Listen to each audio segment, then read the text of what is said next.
میں دراصل direct God سے لنک بنانا چاہتی تھی، اور میں گاڈ کی سرچ میں تھی، اللہ کی تلاش میں تھی، میں خدا کی تلاش میں تھی۔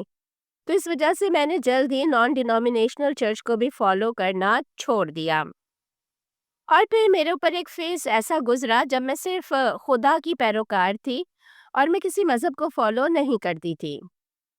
اس وقت میں نے اپنی اس سوچ کا خود ہی ایک نام رکھا، میں نے اپنے مذہب کا خود ہی ایک نام رکھ لیا۔ میں نے کہا کہ میں خدا کی پیروکار ہوں۔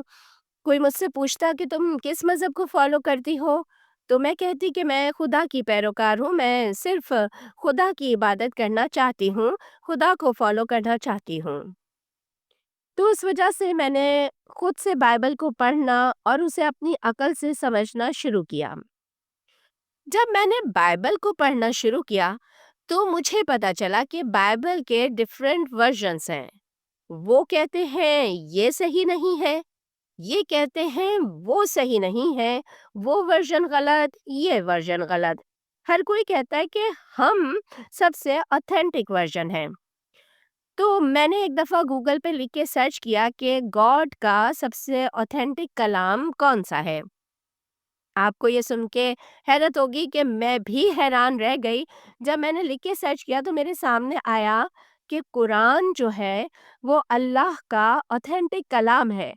میں تو شاکڈ رہ گئی۔ میں تو بائبل کے بارے میں سرچ کر رہی تھی، میں تو بائبل کے ورژنز کے بارے میں سرچ کر رہی تھی کہ کون سا ورژن زیادہ اوتھینٹک ہے۔ تو یہاں سے مجھے ایک اسلام کے بارے میں کیوریوسٹی پیدا ہوئی۔ ہاں، یہ بات سچ ہے کہ نیو یارک میں رہتے ہوئے آپ یہ نہیں کہہ سکتے کہ آپ مسلمانوں سے یا آپ اسلام سے آگاہ نہیں ہیں۔ نیو یارک کی گلی گلی میں آپ کو مسلمان ملتے ہیں۔ جب آپ نیو یارک میں پل بڑھ کے جوان ہوتے ہیں تو کبھی 6 سال کی بچی اسکارف لیے ہوئے آپ کو نظر آئے گی، بڑے مرد نظر آئیں گے، مسلمان عورتیں نظر آئیں گی۔ تو یہاں مسلمان بہت کثرت سے ہیں۔ آپ یہ نہیں کہہ سکتے کہ میں مسلمانوں سے آگاہ نہیں۔ مگر یہ میرے لیے حیران کن تھا کہ قرآن سب سے اوتھینٹک کتاب ہے۔ اس سے پہلے میرے ساتھ ایک اور واقعہ بھی پیش آیا تھا، وہ بھی بہت حیرت انگیز واقعہ میرے ساتھ ہوا۔ وہ یہ کہ یہاں مین ہٹن میں 125th اسٹریٹ پہ جو لوگ یہاں کے رہائشی ہیں وہ جانتے ہوں گے کہ اگر آپ اس اسٹریٹ پر واک کریں تو وہاں پر اکثر اسلام کی تبلیغ کرنے والے مختلف ٹولیوں کی صورت میں سڑک کنارے کھڑے ہوتے ہیں۔ وہ لوگوں کو اسلام کے بارے میں بتا رہے ہوتے ہیں۔ تو وہاں سے ایک دفعہ میں اپنے پارٹنر کے ساتھ گزر رہی تھی تو وہاں پر ایک مسلمان ایک کرسچن کو بتا رہا تھا کہ حضرت عیسیٰ علیہ السلام کو صلیب پر سزائے موت نہیں دی گئی تھی، وہ زندہ دنیا سے اٹھا لیے گئے تھے اور وہ واپس آئیں گے۔ اور حضرت عیسیٰ کو پیس بی اپون ہم کہہ رہا تھا، یعنی وہ پروفٹ کہہ رہا تھا۔ تو یہ الفاظ میرے کانوں میں پڑے تو میرے لیے انوکھی چیز تھی، ایک بالکل نئی چیز تھی۔ تو میں نے ذرا اس کو حیران ہو کے رک کے سنا اور میں نے اپنے پارٹنر سے کہا کہ سنو، یہ کیا بات کر رہا ہے، یہ کیا کہہ رہا ہے، تو اس کے بارے میں تو یہ ایک بات اسلام کے بارے میں پہلے سے میرے ذہن میں تھی کہ مسلمان جو ہیں وہ حضرت عیسیٰ علیہ السلام پہ ایمان بھی رکھتے ہیں اور حضرت عیسیٰ علیہ السلام کو اللہ کا نبی بھی مانتے ہیں اور ان کے زندہ دنیا سے اٹھائے جانے پر ایمان رکھتے ہیں۔ پھر جب میں نے آن لائن سرچ کیا اور قرآن کا مجھے پتہ چلا کہ یہ سب سے اوتھینٹک کتاب ہے تو میں نے ایک ایپ تھی، موبائل قرآن ایپ تھی، وہ ڈاؤن لوڈ کی جس میں انگلش ٹرانسلیشن کے ساتھ قرآن پاک تھا۔ تو وہاں سے میں نے قرآن پاک کو پڑھنا شروع کیا۔ پھر جب میں نے قرآن کو پڑھنا شروع کیا تو قرآن کا ایک چیپٹر ہے سورہ یاسین۔ اس کو جب میں نے پڑھا تو اس میں جو جنت کا، جہنم کا جس طرح سے ذکر ہے کہ جو لوگ اللہ کی فرما بردار ہیں، اللہ تعالیٰ جنت میں کس طرح سے ان کو نعمتیں دیں گے، اور جو لوگ نافرمان ہیں ان کو کس طرح سے سزا ملے گی۔ ان آیات نے میرے اوپر بہت گہرا اثر ڈالا۔ اور دوسرا، جتنے انبیاء کی کہانیاں قرآن پاک میں بیان کی گئی تھیں، یہ آلموسٹ وہی کہانیاں تھیں جو میں پہلے بائبل میں بھی پڑھ چکی تھی۔ مگر قرآن جس طرح سے انبیاء کا ذکر کر رہا تھا، نوح علیہ السلام کا، موسیٰ علیہ السلام، عیسیٰ علیہ السلام کا، اور ابراہیم علیہ السلام، اور ان سارے انبیاء کی کہانیوں کو جس طرح سے قرآن بیان کر رہا تھا، وہ ایک الگ ہی امپیکٹ رکھتی ہیں۔ اسلام انبیاء کو جو درجہ دیتا ہے وہ ان کو خدا سے نہیں ملا دیتا۔ اسلام انبیاء کا ایک الگ درجہ رکھتا ہے اور ان کو ان کے مقام پر رکھتا ہے۔ اور قرآن جس طرح سے ان چیزوں کو بیان کر رہا تھا، ان چیزوں نے میرے اوپر بہت گہرا امپیکٹ ڈالا، اور یہاں سے میں اسلام سے متاثر ہونا شروع ہوئی۔ پھر اس میں ایک تیسری چیز یہ ہوئی کہ میں اس وقت جس آفس میں جاب کر رہی تھی، وہاں میرے باس ایک پاکستانی مسلمان تھے۔ ان کا نام عابد حسین تھا، اور جس کمپنی میں جاب کر رہی تھی اس کا نام قاضی اینڈ سنس تھا۔ تو پھر مجھے اگر کچھ ڈاؤٹس ہوتے، کچھ چیزیں ہوتی اسلام کے بارے میں، تو میں اپنے باس سے پوچھتی، وہ مجھے اس کے بارے میں گائیڈ کرتے۔ انہوں نے بڑے بھائیوں کی طرح میرا خیال رکھا اور مجھے اسلام کے بارے میں بہت اچھے سے گائیڈ کیا۔ عابد صاحب ایک نہایت اچھے انسان ہیں، تو ان سے میں پوچھتی رہی۔ اور اس طرح میرا جو پارٹنر تھا وہ بھی میرے ساتھ اسی طریقے سے اسلام کو اسٹڈی کر رہا تھا، اور وہ بھی میرے ساتھ ہی پہلے کیتھولک تھا، پھر وہ کیتھولزم چھوڑ کر میرے ساتھ نان ڈینومینیشنل میں آیا، پھر نان ڈینومینیشنل کو چھوڑ کے میں اور میرا پارٹنر، مائیکل نام ہے اس کا، میں اور مائیکل جو ہے، ہم پھر خدا کی عبادت کے تصور کی طرف چلے گئے، اور ہم نے بالکل ہی کرسچینٹی کو فالو کرنا چھوڑ دیا۔ اور اب میں اور مائیکل دونوں اسلام کو اسٹڈی کر رہے تھے۔ تو کچھ چیزیں ایسی تھیں جو مائیکل کے پاس معلومات ہوتی اسلام کے بارے میں، وہ اگر کوئی نئی چیز سیکھتا تو وہ مجھے بتا دیتا، یا میں اپنے باس عابد حسین سے کچھ اگر نئی چیزیں سیکھتی تو میں مائیکل کو شیئر کرتی، اور ہم دونوں آپس میں اپنی اپنی معلومات کا تبادلہ بھی کرتے رہتے تھے۔ یہاں میں یہ بات بھی واضح کر دوں کہ مائیکل کو جو میں بار بار پارٹنر بول رہی ہوں، تو میرا مطلب ہے ایمان کے سفر میں وہ میرا پارٹنر تھا، اور ہم دونوں نے ایمان اور اسلام کی طرف سفر اکٹھے ہی طے کیا ہے۔ اب الحمدللہ مائیکل بھی اسلام قبول کر چکا ہے، اور وہ میرا ہسبینڈ بھی ہے۔ پھر میری زندگی میں ایک بڑا ٹرننگ پوائنٹ تب آیا جب میرے باس نے مجھے اپنے کزن کے لیے ایک لڑکی ڈھونڈنے کا کہا۔ بیسیکلی میرے باس کا کزن پاکستان میں رہتا تھا، اور وہ یہاں امریکہ میں کسی لڑکی سے شادی کرنا چاہتا تھا۔ تو اس کے لیے میرے باس نے کہا کہ امریکہ میں کوئی لڑکی ڈھونڈوں جو کہ اس سے شادی کے لیے راضی ہو، لازمی نہیں کہ وہ مسلمان ہو، وہ کوئی بھی ہو۔ تو میری ایک لیٹن امریکن دوست تھی، اس کا تعلق بھی پورٹو ریکو سے ہی تھا۔ میں نے اس سے اس بارے میں بات کی، وہ بھی کوئی اچھا لائف پارٹنر ڈھونڈ رہی تھی۔ اس کو میں نے تصویریں دکھائیں، اور پھر بعد میں ہم نے ان کی فون پر بات بھی کروائی، اور وہ شادی کے لیے راضی ہو گئی۔ تو وہ ان کے لیے رشتہ ڈھونڈا، اور اس ٹوٹل پروسیس میں تقریباً 6 مہینے لگ گئے، اور جب وہ فائنل ہو گیا تو میرے باس نے ہم دونوں کو، مجھے اور میری اس دوست کو جو کہ ان کے کزن سے شادی کرنا چاہتی تھی، ہم دونوں کو اسپانسر کیا، اور ہمیں ٹکٹ دیا کہ ہم پاکستان جائیں۔ مقصد پاکستان جانے کا یہ تھا کہ ہم وہاں پہ، ایک شادی تھی، ہم اس شادی کی تقریب کو اٹینڈ کر لیں، اور جو میری دوست ہے وہ میرے باس کے کزن سے مل بھی لے گی، تو یہ دونوں ایک دوسرے کو دیکھ لیں گے اور سمجھ لیں گے، تاکہ اگر یہ دونوں شادی کرنا چاہتے ہیں اور راضی ہیں ایک دوسرے کے ساتھ زندگی گزارنے کے لیے، تو اس پروسیس کو مکمل کر لیا جائے۔ اس طرح میری یہ ذمہ داری لگ گئی کہ میں اپنی دوست کو لے کے پاکستان جاؤں، اور اپنے باس کے کزن سے اس کو ملواؤں۔ تو اس کام کے لیے میں پاکستان گئی۔ وہاں پاکستان میں میرے باس کی جو فیملی تھی، ان کی وائف، بچے، ان کی مدر، ان کی بہن، الحمدللہ انہوں نے شاندار ہمارا اکرام کیا، بہت اچھی ان کی مہمان نوازی تھی، اور میں وہاں پہ رہی اور میں نے مسلم کلچر کو دیکھا، مسلم کلچر کو سمجھا کہ یہ لوگ اسلامی معاشرے میں کس طرح زندگی گزار رہے ہیں۔ میری دوست جو تھی وہ تو اپنے ہونے والے شوہر کو ملنے آئی تھی، مگر میں پاکستان میں اسلامی کلچر اور ایک مسلم سوسائٹی کو دیکھنے کے لیے آئی تھی، مسلم معاشرے کو دیکھنے کے لیے آئی تھی۔ میرے آنے کا مقصد یہ تھا کہ میں ایک ایسی جگہ جا کے اسلام کو ریسرچ کروں جہاں پر 100% مسلمان ہیں اور مسلمان آبادی ہے۔ تو ایک مسلمان کیسے اپنے معاشرے میں زندگی گزارتا ہے۔ اس سب کے بعد میں اسلام کو قبول کرنے کے لیے تو دل سے راضی ہو گئی تھی کہ میں فائنل اس مقام تک پہنچ چکی تھی جہاں میں دل سے تیار تھی کہ مجھے اسلام قبول کرنا ہے۔ مگر میری خواہش تھی کہ میں اسلام سعودیہ میں جا کر قبول کروں گی۔ سب سے پہلے میں نے جب اسلام قبول کرنے کا فیصلہ کیا تو میں نے اپنے پارٹنر مائیکل کو بتایا کہ میں اسلام قبول کرنے کے لیے ایگری ہوں اور میں یہاں اسلام قبول کرنا چاہتی ہوں۔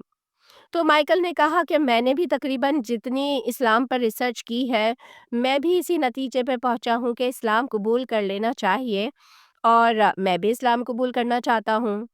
مگر مائیکل اس وقت یو ایس اے میں تھا اور میں پاکستان میں تھی۔ پھر میں نے اپنے باس سے بات کی تو باس نے کہا کہ تم اگر یہاں پاکستان میں ہو تو میں تمہارے لیے یہاں ارینج کروا دیتا ہوں، تم یہاں کلمہ شہادت پڑھ لو۔ مگر میں نے انہیں بتایا کہ نہیں، میں یہاں کلمہ شہادت نہیں پڑھنا چاہتی، میں سعودیہ میں کلمہ شہادت پڑھنا چاہتی ہوں۔ تو انہوں نے مجھے کہا کہ تم سعودیہ میں پڑھنا چاہتی ہو تو ایسا ہے کہ یہ جو اسلام آباد میں شاہ فیصل ماسک ہے، یہ سعودی کنگ شاہ فیصل نے بنوائی تھی۔ اب یہ تمہاری مرضی ہے کہ سعودی بادشاہ کی بنوائی گئی مسجد میں سعودیہ میں جا کے کلمہ شہادت پڑھو یا سعودی بادشاہ کی بنوائی گئی پاکستان کی مسجد میں جا کے کلمہ شہادت پڑھ لو۔ تو میں ان کی اس لاجک پہ راضی ہو گئی کہ میں شاہ فیصل ماسک اسلام آباد جاؤں گی اور وہاں جا کے کلمہ شہادت پڑھوں گی۔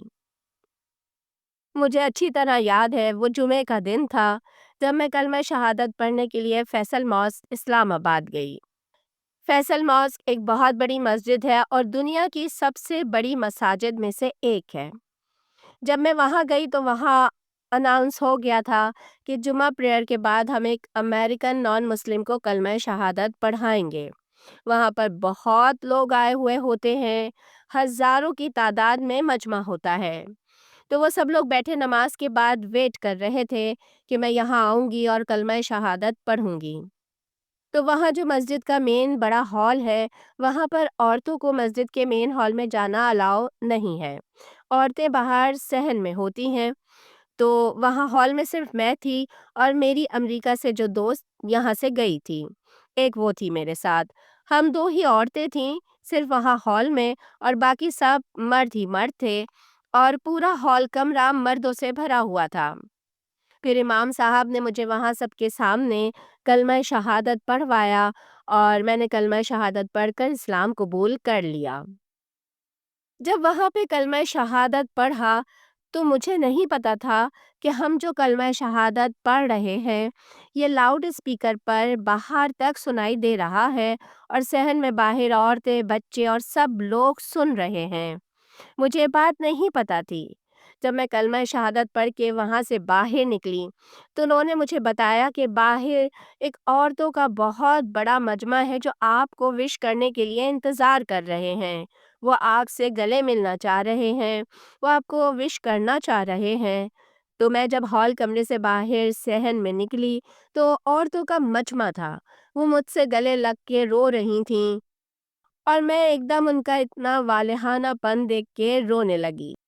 مطلب کہ دکھ سے نہیں بلکہ فرتے جذبات سے میں رونے لگی، میں خوشی سے رونے لگی اور میں ان کے گلے لگ کے رو رہی تھی اور وہ میرے ساتھ سیلفیز لے رہی تھیں، وہ میرے گلے لگ کے رو رہی تھیں۔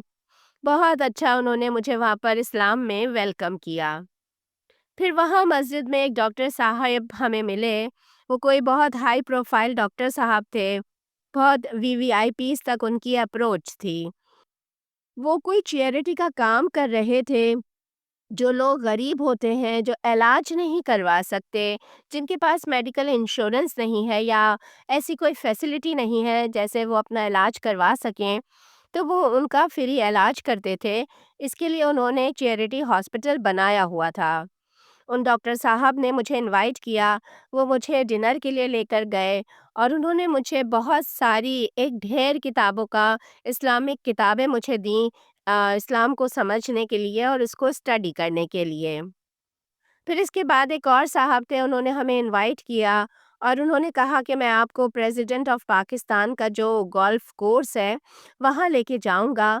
تو وہ ایک بہت بڑا گراؤنڈ تھا جہاں پر پریزیڈنٹ آف پاکستان گولف کھیلتے ہیں، اور وہاں پر عام لوگوں کو انٹری الاؤ نہیں ہوتی، صرف پریزیڈنٹ کی اجازت سے ہی وہاں چند خاص لوگ جا سکتے ہیں۔ تو انہوں نے ہمارے لیے اسپیشل پرمیشن لی اور ہمیں وہ گولف کورس دکھانے لے کے گئے۔ یعنی اوور آل تقریباً وہاں پر میں 6-7 دن رہی۔ کلمہ شہادت پڑھنے کے بعد میرا وہاں پر بہت ہی اچھا وقت گزرا۔ مجھے پاکستان کا ماحول بہت پسند آیا۔ جب 8 دن بعد میں واپس امریکہ آ رہی تھی تو میرا حال یہ تھا کہ میرا دل نہیں کر رہا تھا امریکہ آنے کا۔ میں چاہتی تھی کہ میں ہمیشہ ہمیشہ کے لیے پاکستان رہ جاؤں۔ میں پاکستان کیوں رہنا چاہتی تھی؟ میں پاکستان 2 چیزوں کی وجہ سے رہنا چاہتی تھی۔ نمبر 1، وہاں پر جو مسلم معاشرہ ہے، وہاں پر آپ کو اسلام پر عمل درآمد کرنے کے لیے ان فیلنگز سے نہیں گزرنا پڑتا جو یہاں نیو یارک میں نان مسلم معاشرے میں امریکہ میں گزرنا پڑتا ہے۔ یہاں آپ ٹوٹلی نان مسلم لوگوں میں گھرے ہوئے ہیں۔ وہاں سب آپ کے اپنے ہیں، سب آپ کے اپنے، آپ مسلمان ہیں، وہ سب مسلمان ہیں، ہم سب ایک ہی ہیں۔ دوسرے، یہاں پر حلال فوڈ اتنا ایزیلی اویلیبل نہیں ہے امریکہ میں۔ پاکستان میں آپ کسی بھی ریسٹورنٹ میں جائیں، کہیں بھی آرڈر کریں، آپ کو حلال کھانا ملے گا۔ یہاں امریکہ میں حلال فوڈ کے بہت زیادہ مسائل ہیں۔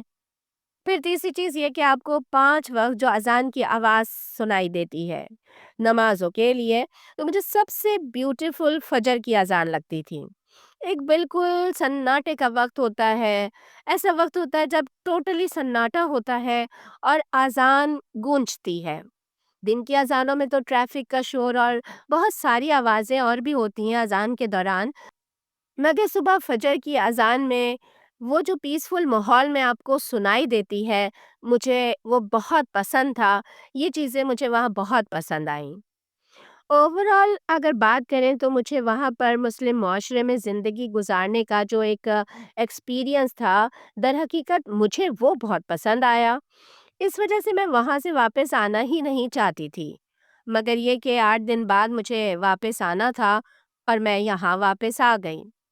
میں جب امریکہ سے گئی تھی تو میں نان مسلم تھی، مگر جب میں واپس آئی تو میں مسلمان تھی، الحمدللہ۔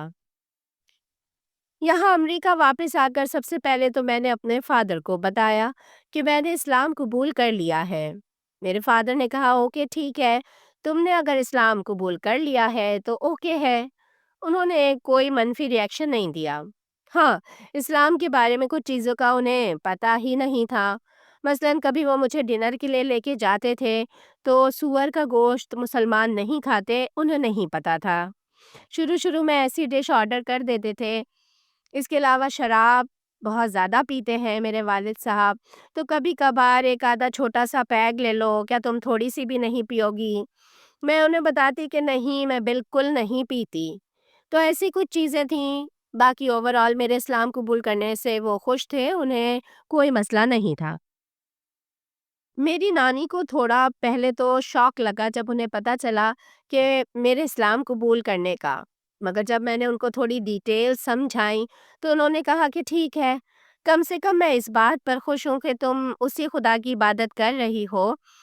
تم جب عیسائی تھی تو جس خدا کی عبادت کرتی تھی، اب تم اسلام قبول کرنے کے بعد بھی اسی خدا کی عبادت کر رہی ہو، تو چلو یہ کم سے کم اچھا ہے کہ ہمارا خدا تو وہ ایک ہی ہے۔ تو نانی نے بھی اس کو اوکے کر لیا۔ باقی رہ گئی بات مائیکل کی، تو اس نے خود اسلام قبول کر لیا اور ہم دونوں میاں بیوی اس پر خوش ہیں کہ ہمارا روحانیت کا سفر ساتھ ساتھ ہی طے ہوا ہے۔ فائنلی اگر میں اپنی ساری کہانی کا خلاصہ کروں اور میں کہوں کہ میں نے اسلام کیوں قبول کیا، تو میں نے اسلام اس لیے قبول کیا کیونکہ میں مر کے جہنم میں نہیں جانا چاہتی، میں جنت میں جانا چاہتی ہوں۔ میں نے وہ جو قرآن میں پڑھا تھا کہ جنت میں 3 نہریں ہیں، ایک شہد کی نہر ہے، ایک دودھ کی نہر ہے اور ایک شراب کی نہر ہے۔ جو جنت کے مزے ہیں، جو جنت کے نظارے ہیں، میں وہ جنت حاصل کرنا چاہتی ہوں، جہنم میں نہیں جانا چاہتی، جہنم کی جو تکلیفیں ہیں میں وہ برداشت نہیں کرنا چاہتی۔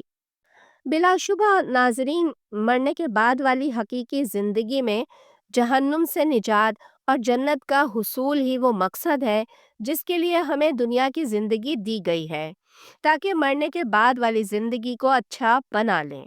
اللہ تعالی ہم سب کو عمل کرنے کی توفیق عطا فرمائے۔ اللہ نگہبان۔